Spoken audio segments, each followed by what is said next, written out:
Mexico city के बाहर एक्सोचिमिल्को की गंदी नहरों में गहराई में छुपा है एक ऐसी जगह जो किसी और जैसी नहीं। एक ऐसी जगह जहां समय रुक सा गया है और हवा में डर घुला हुआ है।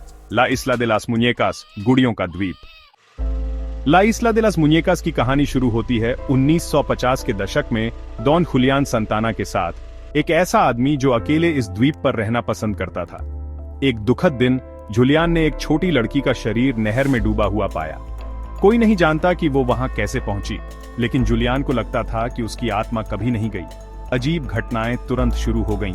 पेड़ों से आती हल्की हंसी की आवाजें, किसी अनदेखे हाथ से उसके कपड़े खींचे जाना और रात के अंधेरे में कोई उसका नाम पुकार रहा हो। साल गुजरते गए और ला इस्ला दे लास मुनिएकास भूले हुए खिलौनों का कब्रिस्तान बन गया। खाली आंखों वाली गुड़िया, टूटे हुए अंग और सड़े हुए चेहरे हर कोने से देखते हुए। और फिर आई फुसफुसाहट। आने वालों और स्थानीय लोगों ने परेशान करने वाली घटनाओं की खबर दी। गुड़िया अपने आप हिल रही थी, उनके सिर धीरे धीरे घूम रहे थे, उन लोगों को देखने के लिए जो द्वीप पर कदम रखने की हिम्मत करते थे। अनदेखी आवाजें हंस रही थीं और बुदबुदा रही थीं, मानो किसी से या किसी चीज से बात कर रही हों।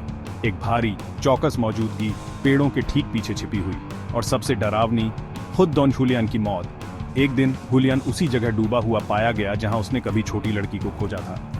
कुछ कहते हैं कि यह एक दुर्घटना थी, दूसरों का मानना है कि आत्माओं ने आखिरकार उसे ले लिया। नुनका तेवायास।